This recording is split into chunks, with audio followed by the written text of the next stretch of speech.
Hello and welcome to Asian Voices. I'm your host, Kathleen Choi. On today's show, we will explore how the human spirit can rise above adversity and hardship in overcoming life's difficult, even life-threatening challenges to not only find self-purpose, but to inspire and even lead others.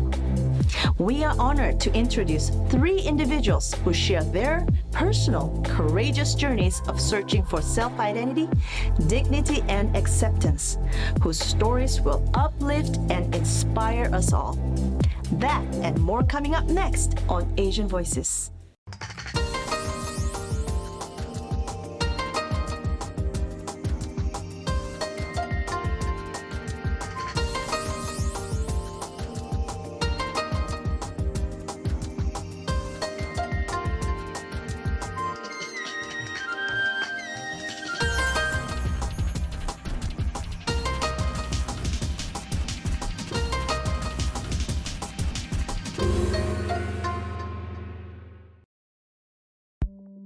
Did you know that every year in the US, over 200,000 cases of sex trafficking are reported? And that California ranks among the highest numbers of such cases? Sadly, many cases aren't even reported out of fear by victims and their families, most of whom are still in the hands of their traffickers. Human trafficking is not only a federal crime, but a human rights violation as well. Meet Chong Kim, an anti-sex trafficking activist and author, besides being a former victim herself. On Asian Voices, Chong shares her harrowing personal story of survival in hopes that others, and especially young women, can better protect themselves from being victimized by this dark industry, and even better, identify those who try to prey upon them. I was born in South Korea in Pyeongtaek. From Pyeongtaek, South Korea, I moved to Dallas, Texas in 1976. As I was growing up, I was beaten, I was sexually abused, and I was also neglected many times. From my babysitter, men from my parents' church, and even teachers and principals have sexually abused me. By the time I was 12, I ran away from home, and from that point on, I went into foster care. I was put into 15 different foster homes. I aged out of foster care by the time I was 17. That's when I met the recruiter, who I thought was my boyfriend, and that's when I got trafficked. We were at a country bar, and I met this guy. His name was Keith. He was the first person that showered me with love. He would buy roses and teddy bears and give me gifts that I never got before. So I felt loved, I felt validated, I felt needed. He told me he wanted to take me to Florida to go meet his parents. And instead, I went to Nevada on an Indian reservation where I was being trafficked with 30 to 40 girls in each unit at an abandoned warehouse. We were forced to see about 10 to up to 100 men a day. And I was sold as a 13-year-old Japanese girl, Malaysian, Filipino. It didn't matter as long as they fit the physique of an Asian girl. And even though I was 19 and Korean American, these traffickers didn't care. They sold me as if I was a foreigner, so I had to speak broken English. During that time, we were being beaten, I was being raped, every torture you can imagine. When I was trafficked in Las Vegas, I wrote on a napkin at a bar, and I said, "Please help me," and I slid it to this elderly lady. She looked at me up and down and threw away the napkin, where she could have called 911 for me and helped me out. I remember one time we were at a warehouse, and I remember one of the traffickers were rolling up the doors for the units, and there was a butterfly that came in, and it landed on my finger. I could hear a voice, and the voice says, "Everything will be okay." To me, I felt like God was talking to me, and that God was saying that everything was going to be okay, that He was going to watch out for me. In the aftermath of my trafficking, I was angry. When the traffickers trafficked me, they destroyed my documents, so I had no way to prove that I was a legal resident. I went to domestic violence shelters. They would tell me, "Where's your proof that you're an American citizen?" And because I didn't have that proof, I was not allowed to come in But there was people that I didn't know that came to me that would open their doors for me. They didn't know me. They would let me sleep. They would feed me. They would help me out. They would help me find a job without asking for credentials. And when I think about God, I think about the people that He sent to me. In 2003, that's when I started speaking out about human trafficking. And that's when Rick Phillips, who was the scriptwriter for Eden, approached me and he said, I want to do a story about your life. And he was working at the Korean Cultural Center. So me and Rick Phillips got together. We started completing the script. And then from that point on, he brought in Colin Blake, who was the producer. And then they called the movie Eden.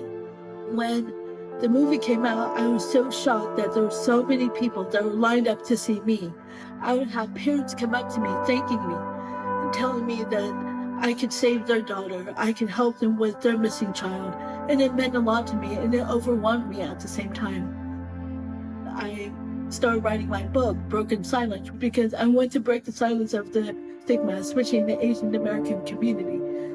I became a consultant for the FBI. I started teaching them how to think like a trafficker in order to catch the predators in time. Because what people don't understand is that every 40 seconds, a child in America goes missing. And 1 every 6 child falls under human trafficking, from labor trafficking, sex trafficking, child drug mules, and even organ trafficking. So Velvet Brick is a foundation that I created to fund grassroots nonprofit, minority-led organizations and organizations that are doing the rescue or investigation on human trafficking. But there still needs to be more work to be done. There are jobs and there are housing that still won't take in survivors of human trafficking because they have a criminal record or because their credit is not up to date.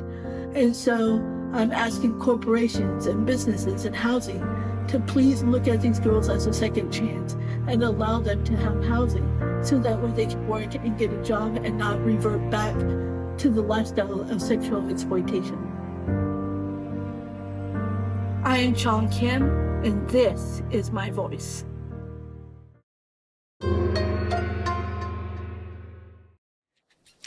Welcome back. Now, what does it mean to self-identify as a person? Do we even have a choice of who we are when we were born? Meet Cecilia Chung, a transgender woman living in San Francisco who was a pioneer in civil rights activism for the LGBTQ community, as well as an advocate for HIV/AIDS awareness, health advocacy, and social justice. Despite her personal journey exacting a tremendous cost on her, Cecilia has risen to become a beacon of inspiration and hope for others, not only in her community, but everywhere. Her story even became the inspiration behind the ABC miniseries, When We Rise. I think that what makes it even more prevalent for transgender women is really looking at the whole life journey of a transgender woman, risk of losing employment, risk of losing housing, the risk of being rejected by family when they come out, risk of rejected by friends, risk of rejected by romantic partners. The need to be accepted is so compelling in transgender women's life that a lot of times it is more important than the health, especially when you talk about consequences that might or might not surface itself in the next 5 years. When I think of my own identity and who I was, it's really confusing. In the Chinese language, there was no word for transgender. I was born and raised in Hong Kong, and I was the oldest of 2 children. And for me, it's hard for me to really reconcile some of my culture. And I didn't really find myself until I came to the United States. And I've been calling San Francisco home since then. And this is where I attended college, graduate college, went to business school, finished business school, and started to build a career for myself. So Unfortunately, when I first started working after I graduate, I worked for a very conservative environment.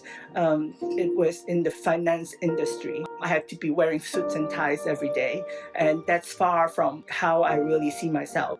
In 1991, I have decided to transition. My family was really against it.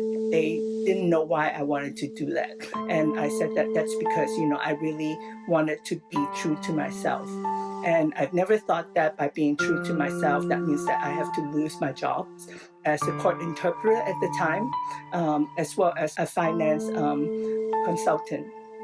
And I was homeless for a few years since then. I had a fallout with my family.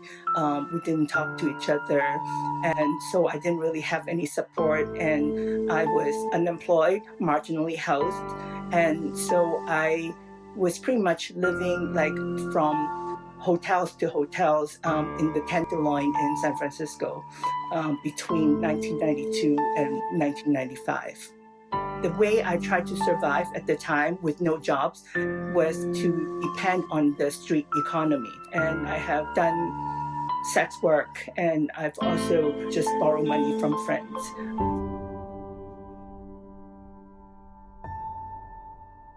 And in 1993, when I found out that I was HIV positive, it was a very grim period of time for me because in 1993, there were no effective treatment. And most of the time when the HIV test counselor disclosed your test result to you, they would explain to you that you might have between 6 months to a year to live, and and really encourage you to take care of all your business. I actually also picked up the phone, called my mom, and told her that I tested HIV positive, and I apologized. As the oldest of 2 children, in our culture, I was supposed to be taking care of my parents when they get old, and being HIV positive at that time also meant that I probably would die before my parents, and that lived really heavily in me to know that. And I ended up self-medicating at the time. And I thought, if I don't talk about HIV, if I don't think about HIV, maybe it'll go away. That's when things changed. I was attacked by 2 men. I got stabbed, and I was sent to a hospital, and I need surgery immediately. They asked me who to call, and I said, call my mom. And so they called my mom, and that was in 1995 when my mom and I began our reconciliations. I have a lot of gratitude for my life today. I wouldn't have it without these guardian angels by my side. And that's when I decided to join San Francisco Pride and became the first transgender board president. And that's also when I founded 2 other organizations. One is the Transgender Empowerment, Advocacy and Mentorship Project, and the other one is Trans March. We have a lot of advancement, and I really appreciate all the wonderful things that you all have provided for my beloved community. People living with HIV and transgender people, whether they're men or women, they get to be seen as your equal. They get to be treated as equal. To see her in action was really informative for me filming the rest of the series, because I was able to take that passion into the rest of the parts, especially when her activism begins and she helps Ken Jones and all that. So up to this day, she's a friend. There's this real connection I have had with her, and she's really a mentor at this point for me. And all the things she's done for the trans community in particular, it's just so inspiring. My advocacy work is about fighting for my own life. Coming out is a very personal process. And even if you feel that you are struggling today to come out to your family, take your time. But look for resources in your area that can help and support you. You can always come to our website as well, transgenderlawcenter.org, and you will find there's a pledge for you to sign up. I am Cecilia Chung. and this is my voice.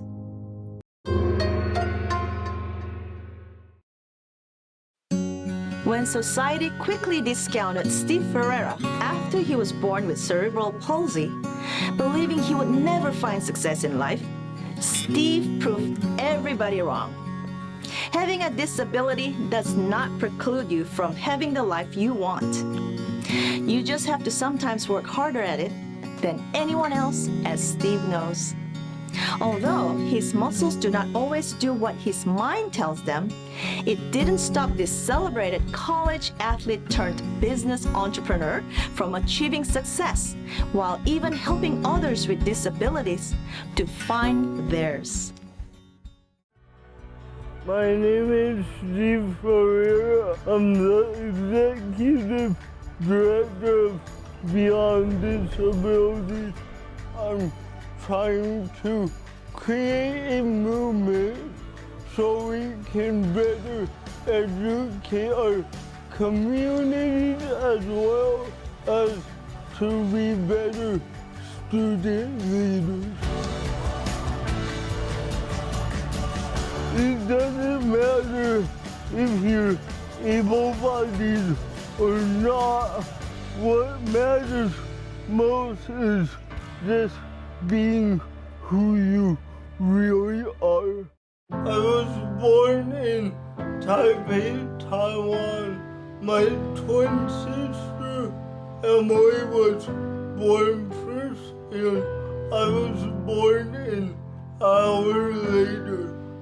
I was born not breathing and had to be placed in an incubator for 2 weeks.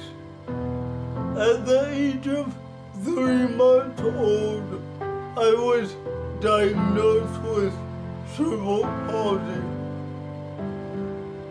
Cerebral palsy is a group of disorders which affect body movement and muscle coordination. Growing up with cerebral palsy, childhood wasn't the same.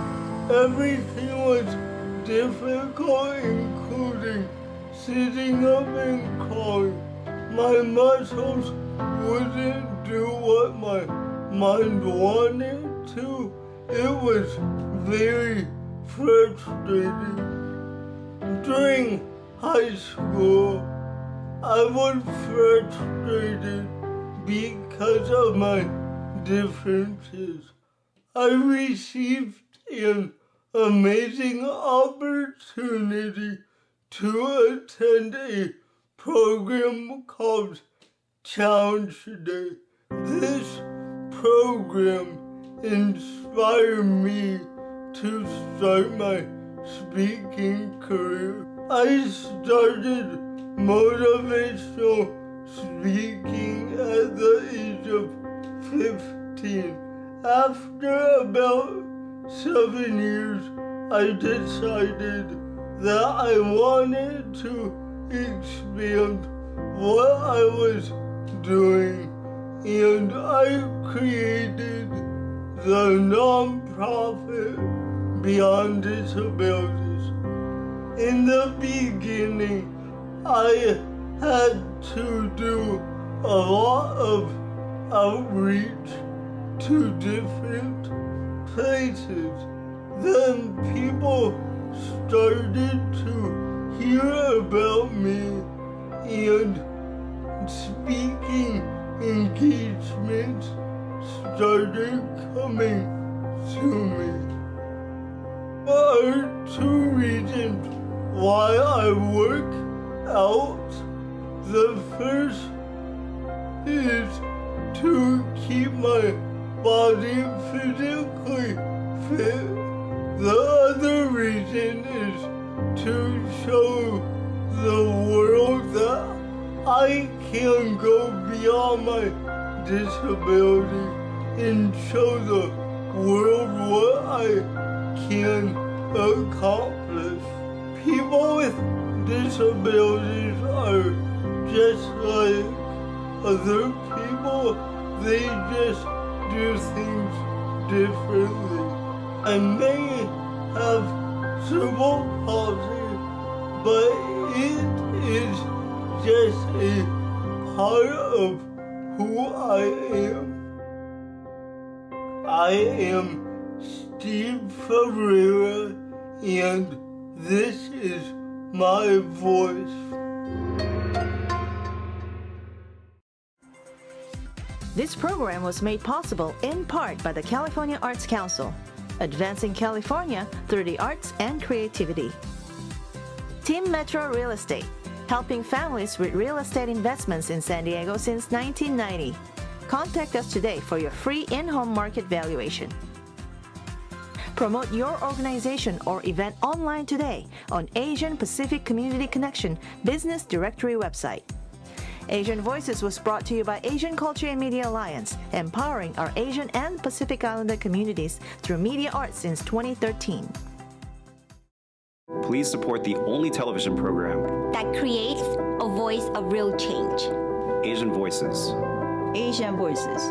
Asian Voices. Asian Voices. Asian Voices. Asian Voices. This is our voice.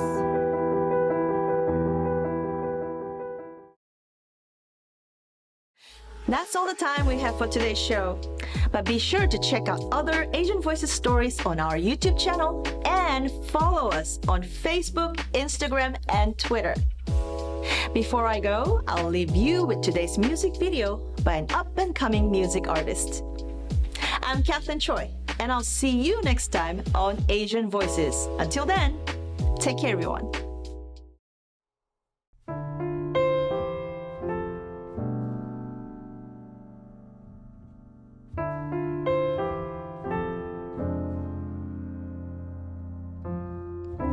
There's something about you, the way you move, the way you look at me. There's something about the way you see things, it's like a change of scenery. Everything about you, I just want more of. Don't get any closer.